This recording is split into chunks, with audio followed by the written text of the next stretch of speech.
King Eric, the media assassin, right here in the building. Want to go live with y'all for a little bit, man. Paying homage to my man, Sky Hall, Wolfpack for life. Tragic loss today, man. We lost one of the best to ever do it in this wrestling world. I ain't gonna lie, man. It's kind of like I wasn't really surprised based off what he been going through for the past 20 years. It's kind of like the DMX situation where we was expecting it any day now. But if anything, he expanded an extra 10 years, if anything. But it's just accepting that reality that Scott Hall passed away today, crying on the inside. No, I'm not really more so crying, but it's more so I feel a numb a little bit about it. See, based off what he been going, he survived death so many times that when it catches you, it don't really surprise you, but it saddens you. You know what I mean? Now, Nipsey Hussle, that caught me. Nipsey Hussle, Kobe, Gonzo, because that was a friend of mine, Badass. You know, deaths that happen out of the left field, that more so hurt me more so than deaths that you expect. I'm glad he was able to make peace. Yeah, it was good. It was a great look, man. I'm glad that he was able to get his flowers before he passed on. But let me tell y'all this, man. Razor Ramon, Scott Hall, he brought what we considered the cool factor in the wrestling. That was before when wrestling got stale in the mid-90s. He came out there with the jewelry. He came out there with the toothpick. He came out there with the swag music. You know what I'm saying? The Scarface theme. Everybody was like, yo, man, this dude is the truth. Then he had a fly move like the Razor's Edge.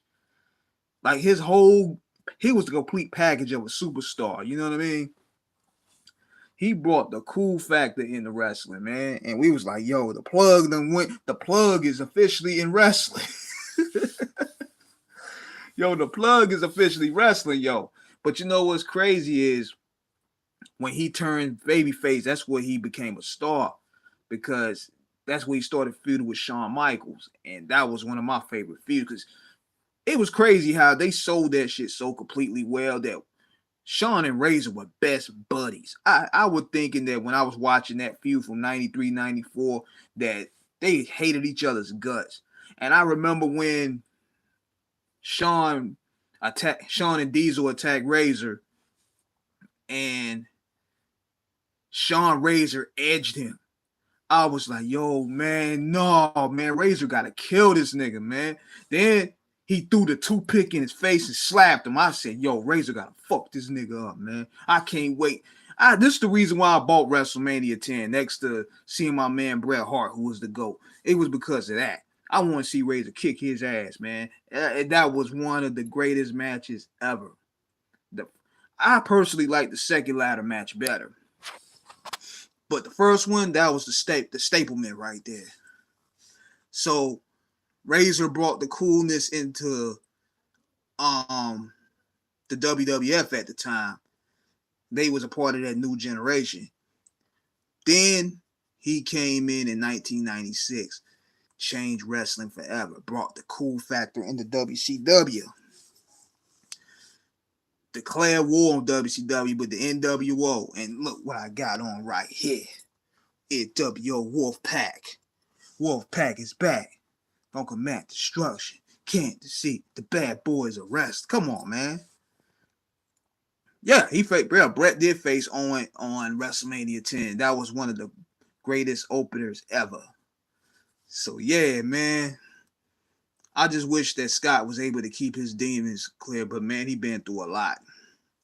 And you know what was crazy about Scott was he was so convincing that we didn't even know he was a white guy. He was just that Cuban. He nailed that. He had us thinking he was really Cuban out here. You know, we had him thinking he was really Cuban. So the NWO, he brought the coolness to Hulk Hogan, who was, you know, getting real bland as a baby face. And the rest is history.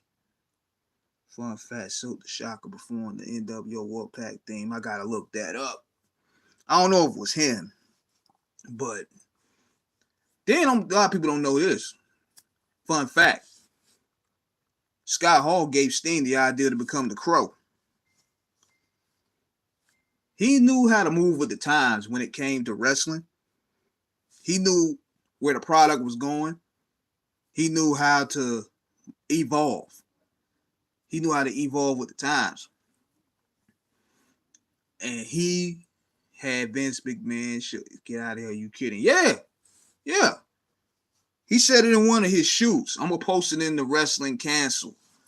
He told Sting when Sting was in the locker room one day, he was like, yo, man, what's up with you wearing these happy guy tights? What's up with you wearing these happy guy tights? Yo, you need to move with the times because, Undertaker's over there, get the Crow look going on, put some black shit on, change your image a little bit. And the rest is history. Man. So Scott Hall, Sting will tell you that too, that he was responsible with giving Sting the Crow gimmick. Yeah, he was ahead of his time, man. And I just wish he would have beat a lot of his demons and he would have eventually had a longer career. Because you could tell by at least like 98, 99, he was kind of getting that his demon was catching on to him, man. I didn't like how they exploited his alcoholism on Nitro, but Hall did it for the bag. Yeah, the curtain call, man. Yeah, the curtain call had a lot of people in the business quit. I didn't even know what it was, man. I was young. I didn't really care about that back of the scene, that backstage stuff like that until later on. And I was thinking, okay, this is cool to see. But they were pissed off back then with that curtain call. But it was great to see Razor or Scott Hall get his flowers, man. It was great to see him get that, man. He got that. He got in the Hall of Fame as Razor Ramon. He got in the Hall of Fame 2 years ago as a member of the NWO. And people don't know, man. I'm going to tell you, I'm going to drop another one. See, they ain't want Scott Hall to join the Wolfpack because that would have blew Hogan out the water. So what they tried to do, they tried to put him with NWO White to cool off the NWO Wolfpack because Hogan couldn't take that. Because think about it, the Wolfpack was the coolest gang in town. They were hipper than Degeneration X. I said it. So they didn't want Nash to get all that clout. So what they did was they had him turn on Nash at the Slamboree and join up with NWO Hollywood. I didn't like the Outsiders feud, and that was silly to me. I understand they tried to do something different, but they had too much history. They had too much history for that, man. So it's like, man, it was stupid to have the Outsiders feud. They should stay together. Kind of like the Steiner brothers. They should stay together forever. There's certain teams that shouldn't break up. I hated how certain teams just broke up. Like they even shouldn't have broke up the Harlem Heat. Even though Booker T was going to be a star anyway, but they should have had a dope send-off of that. Yeah. But it's crazy how the last time I seen Scott Hall, I'm going to give y'all something else that I reached out to Scott Hall actually to get on the show. I did. I reached out to Scott Hall to see if he was to get on Off the Cuff Radio because I wanted to interview more wrestlers. And his publicist hit me up. They were interested. So I said, okay, cool. The next thing you know, he had caught a relapse. And because, he was supposed to do some autograph sign at some Comic-Con or something. And he just went MIA. Like, nobody knew where he was. I was like, damn. Hope he didn't fall off that wagon. So he just went missing. And next thing you know, he didn't really hardly be on Twitter like that no more. So that kind of threw me for a loop. And I was like, all right, I might have to go ahead and just wait later on and do that. But it been through a lot, man. Scott Hall been through a lot. And when I found out when he broke his hip, I was confused a little bit because I was like, last time we heard about Scott Hall, he was doing good. He was doing the DDP yoga shit, and he was doing okay. But something happened around the way. I'm thinking what happened, it was wear and tear because, man, these guys, it's a rough business, man. The wrestling business is rough. And a lot of these guys that we grew up watching, you see them falling apart, man. Like, you see how HBK looking, that nigga ain't even got no hair no more. That nigga hairline is all the way like a star or something. He ain't even got a hairline no more. That nigga got wrinkles and shit. He looking like your man from Grand Theft Auto out there, man. You know that haggard looking dude. He looking like him out there. Like he like one of them. He looking crazy out there. Then you see Triple H, man. Triple H, he having heart problems and stuff. They told him he couldn't even wrestle no more because of that. And I was like, damn, man. It was the doctor's jack-up surgery that caused a blood clot.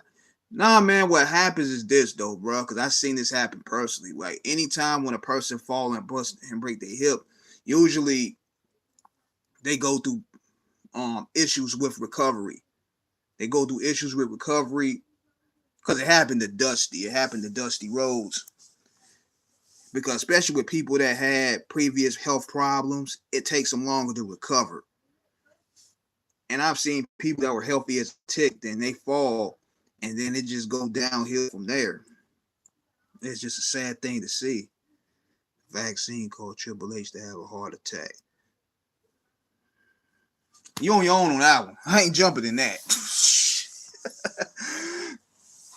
Man, ain't no vaccine. It ain't no jab, dude. Them dudes took all them steroids, nigga. You saw that nigga look 20 years ago when he came out to Madison Square Garden. That nigga had muscles on top of muscles on top of muscles on top of muscles. Man, them steroids and got to that dude, man. That's called like it is. You see how these niggas that look jacked up back then, they flabby. They having health problems. Look at 50, though. Look how chubby 50 Cent looked when he was on them. He was on steroids, and look at him now. Same with Timberland. Look how Timberland look now. Same with, what's his day? What's his day looking like? What's that nigga name? He was on steroids, too. Looking crazy. Dr. Dre. Dr. Dre, he don't even look, he looking crazy now. Yeah, that steroid package start to expire. Them dudes start looking crazy, out of shape. But that's the name of the game, buddy. Now, it could be. I ain't saying it ain't true. I just found it odd that Triple H he was very healthy, you know. Trevor Phillips. That's who he looked like. That's what Shawn Michaels looking like. Trevor Phillips. He looking like Trevor Phillips out there. But rest in peace, Razor Ramon, a.k.a. Scott Hall, man. One of the main reasons why we rock the toothpicks in our mouth paws. He meant a lot to the culture, man. I mean, I seen Westside Gun. He posted something up. I seen, I've seen a lot of people. My man Hustle. Big shout out to Hustle Simmons. He posted a picture with Scott Hall. Big shout out to Brian Primetime Lee. He posted up a picture with Scott.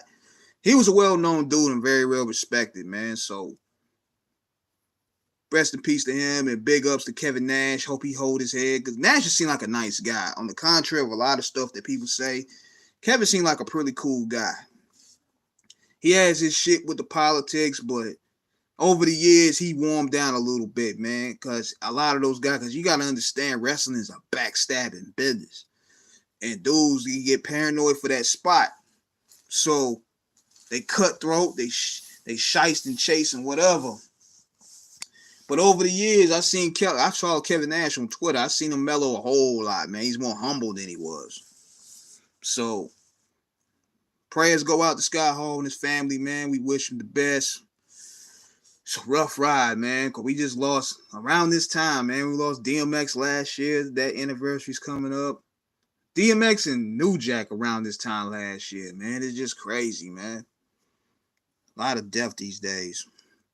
But going on another note, man, what was going on with Mase? What the fuck is that all about? Mase is coming back like he got a song dissing Diddy. I'm gonna be real with y'all, man. That is just whack.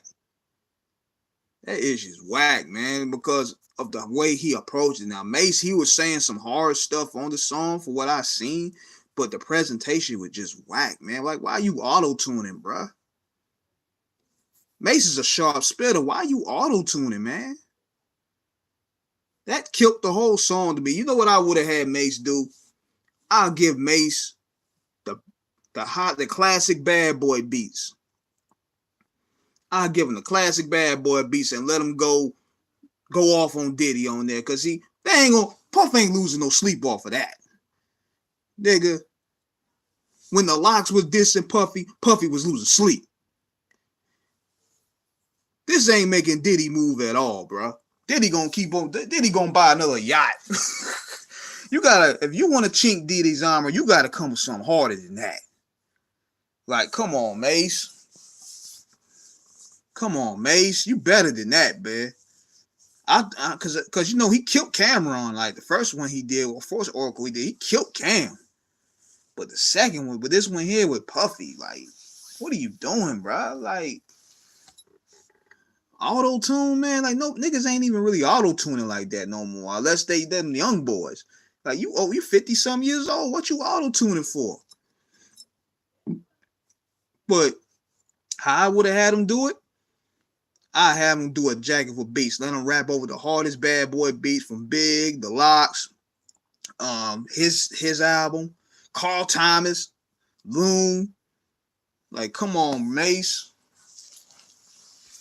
He could have hit a home run and put Diddy under pressure with that one, but he dropped the ball. He dropped the ball heavy. Now, you need to go back to the drawing board with that, man.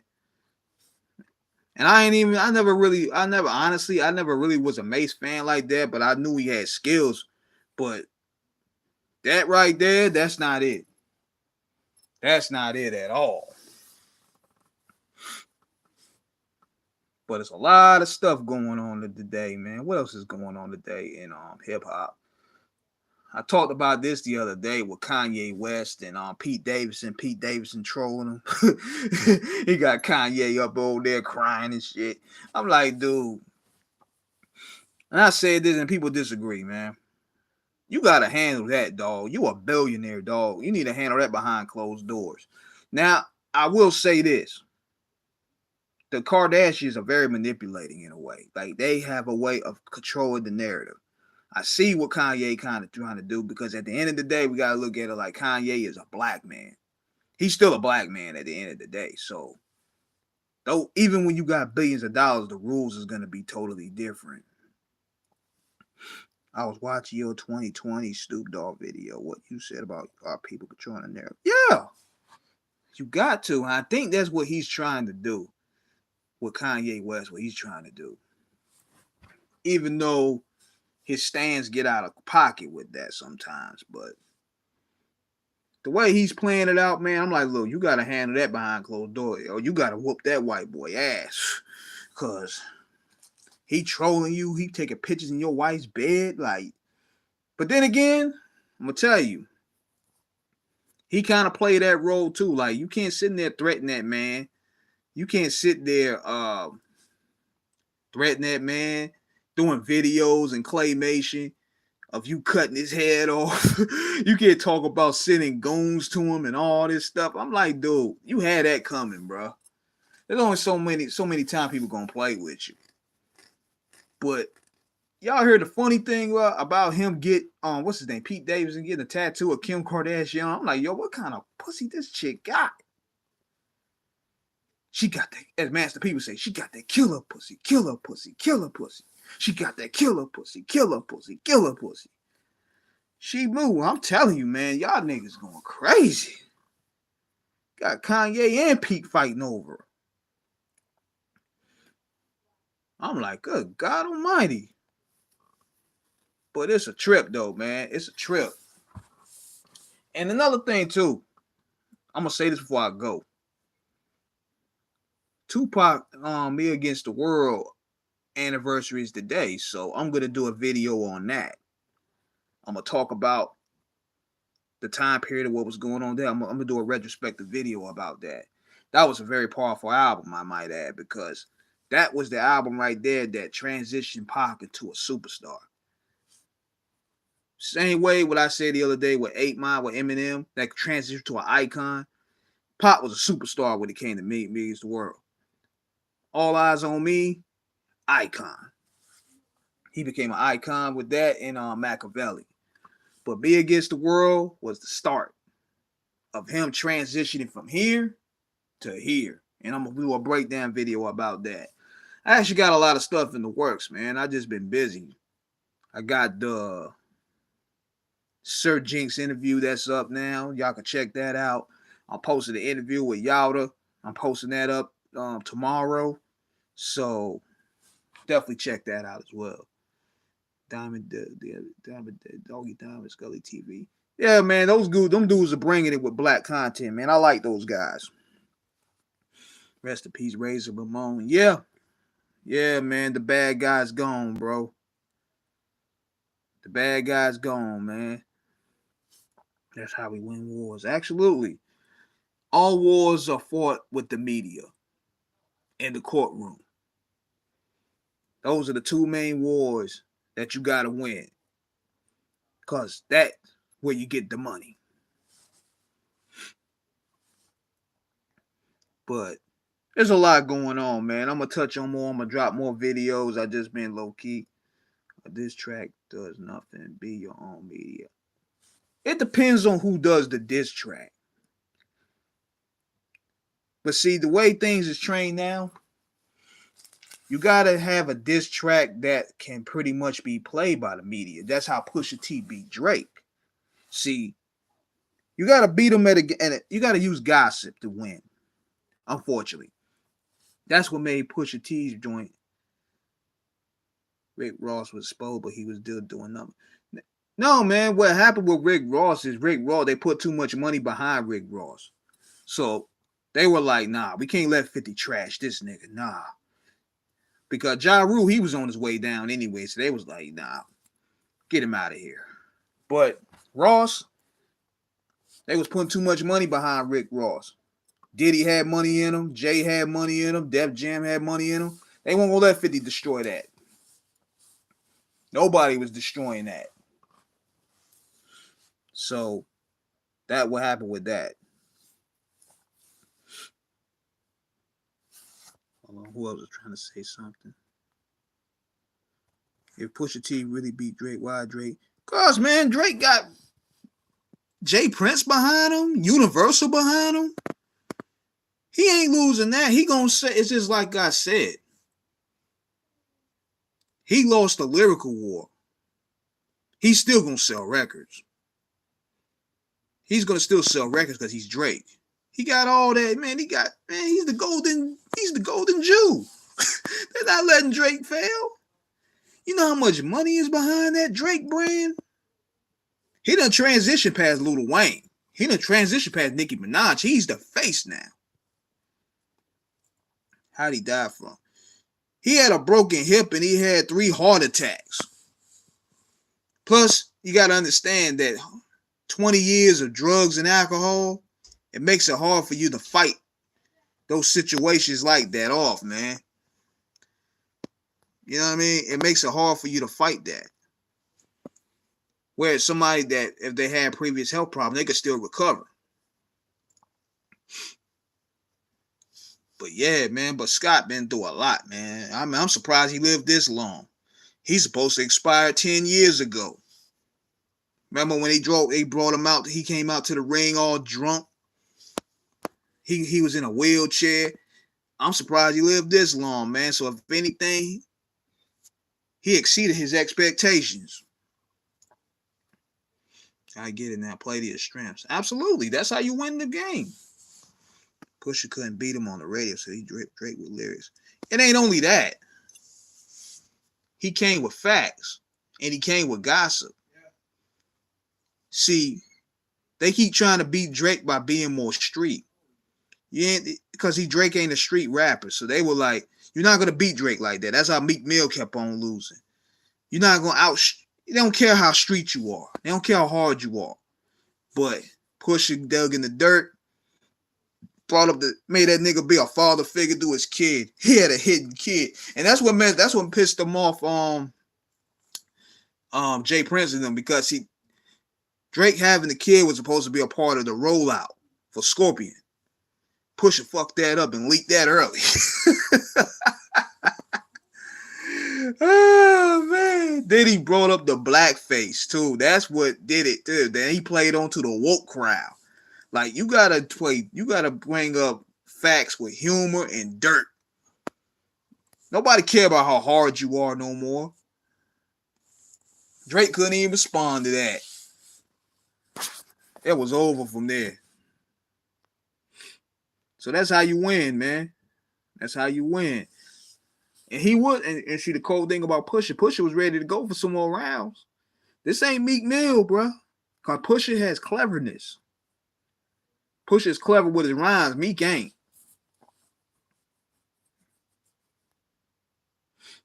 But yeah, man. But I wanted to just chop it up with y'all briefly. I got some more videos I gotta drop, yo. So